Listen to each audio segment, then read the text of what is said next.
3 പേരിൽ മാത്രം കുറ്റമൊതുക്കി പ്രശ്നങ്ങൾ അവസാനിപ്പിക്കാനുള്ള ശ്രമമാണ് ഇവിടെ നടക്കുന്നത്.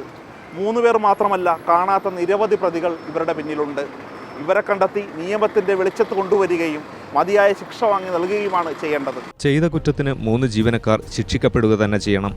ഇവർ കുറ്റം ചെയ്യാനുള്ള സാഹചര്യം സെസ്സിൽ നിലനിൽക്കുന്ന കാലത്തോളം പുതിയ പീഡകരും പുതിയ ഇരകളും ഉണ്ടായിക്കൊണ്ടേയിരിക്കും. ഇത് ചെയ്ത സ്ത്രീകളെ ഒരു സൂപ്പർവൈസേഴ്സ് ആണെന്ന് തോന്നുന്നു, അവരെ മാറ്റി നിർത്തിക്കൊണ്ട് ആണ് ഇപ്പോൾ കമ്പനി തുറക്കാൻ തീരുമാനിച്ചിരിക്കുന്നത്. അവരും ഇതുപോലെ തന്നെ നിരപരാധികളാണ്. ആ സ്ഥാപനത്തിന് വേണ്ടിയിട്ടാണ് അവർ ചെയ്തത്.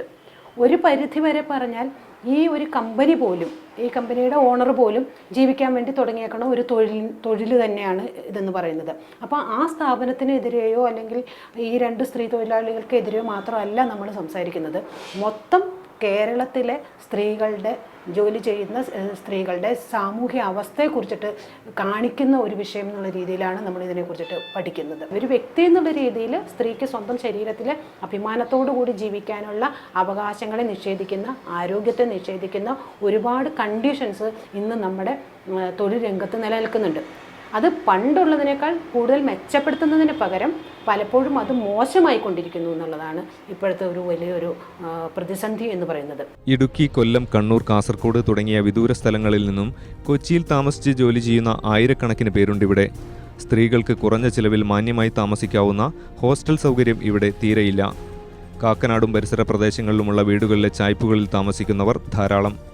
ഒരേ രീതിയിൽ മണിക്കൂറുകൾ ജോലി ചെയ്യുമ്പോൾ ഇവരിൽ പലരും രോഗികളായി തീരുന്നു. ഇരിക്കുമ്പോൾ മൂത്രത്തിന് കപ്പാസിറ്റി ഉണ്ട്.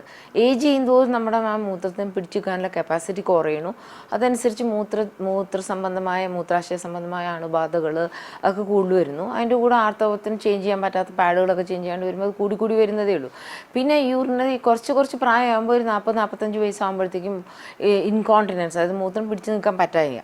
അത് ഓവർ റിയാക്റ്റീവ് ബ്ലാഡർ എന്ന് പറയും, ഓവർ ആക്റ്റീവ് ബ്ലാഡർ എന്ന് പറയും. അത് മൂത്രസഞ്ചിക്ക് പാതി നിറയുമ്പോഴത്തേക്കും നിറഞ്ഞു എന്നുള്ള ഫീലിംഗ് വരിക, പിടിച്ചു നിർത്താൻ പറ്റാണ്ട് മൂത്രം എവിടെയെങ്കിലും മൂത്രാശയം കാണുന്നതിന് മുമ്പ് തന്നെ മൂത്രം ഒഴിച്ചു പോവുക അറിയാതെ. ഇനി ഇൻകോണ്ടിനൻസ് എന്ന് പറയും. ഇത്യാദികളൊക്കെ വളരെ വളരെ കോമൺ, പക്ഷേ ഗോപ്യമായ രഹസ്യമായ സുഖമാണ്. ധാരാളം വെള്ളം കുടിക്കേണ്ടതാണ്. സ്ത്രീകൾ കണ്ടമാനം പ്രാവശ്യം മൂത്രം ഒഴിക്കാൻ പറ്റുന്നിടത്തോളം കാലം ചെയ്യേണ്ടതാണ്. എന്നാൽ മൂത്രാശയ രോഗങ്ങൾ കുറയും. പുരുഷന്മാരെ അപേക്ഷിച്ച് മൂത്രാശയ രോഗങ്ങൾക്ക് ഏറ്റവും കൂടുതൽ സ്ത്രീകൾക്കാണ് ഉള്ളത്. കൂലിപ്പണി ചെയ്താൽ കൂടുതൽ പ്രതിഫലം കിട്ടുമെങ്കിലും മാന്യത തേടിയാണ് പലരും സെസ്സിലെത്തുന്നത്. എല്ലാ ജോലിയും മഹത്തരമാണെന്ന വാദമൊന്നും പത്രാസിന് മുന്നിൽ നിൽക്കില്ല. ഈ മനോഭാവമാണ് ചിലരെ സെസ്സിലെത്തിക്കുന്നത്. ശാക്തീകരണമെന്നത് ആവർത്തിക്കുകയും സ്ത്രീകളെ ചൂഷണം ചെയ്യുന്നത് കേരളത്തിൽ വർദ്ധിച്ചു വരികയും ചെയ്യുന്നു. സ്ത്രീയോട് സഭ്യമല്ലാത്ത തരത്തിൽ പെരുമാറിയാലും, ഒരു മോശം വാക്കുപയോഗിച്ചാലും സ്ത്രീപീഡനത്തിന് അകത്തു പോകേണ്ടി വരും എന്ന് പരിഹസിക്കുന്ന നാടാണ് ഇന്ത്യ.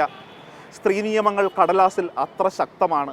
പക്ഷേ തൊഴിലിടങ്ങളിൽ കൊടിയ പീഡനങ്ങളാണ് സ്ത്രീകൾ അനുഭവിക്കുന്നത്. ഈ സ്ത്രീകൾക്ക് വേണ്ടി കൈ ഉയർത്താൻ നാം മുന്നോട്ട് വരേണ്ട കാലം കഴിഞ്ഞു. അവർക്ക് വേണ്ടി ഐക്യദാർഢ്യം പ്രകടിപ്പിച്ചുകൊണ്ട് സ്പെഷ്യൽ കറസ്പോണ്ടന്റ് ഈ ലക്കം ഇവിടെ അവസാനിക്കുന്നു. അടുത്ത ആഴ്ച അടുത്ത വിഷയവുമായി കാണാം. നമസ്കാരം.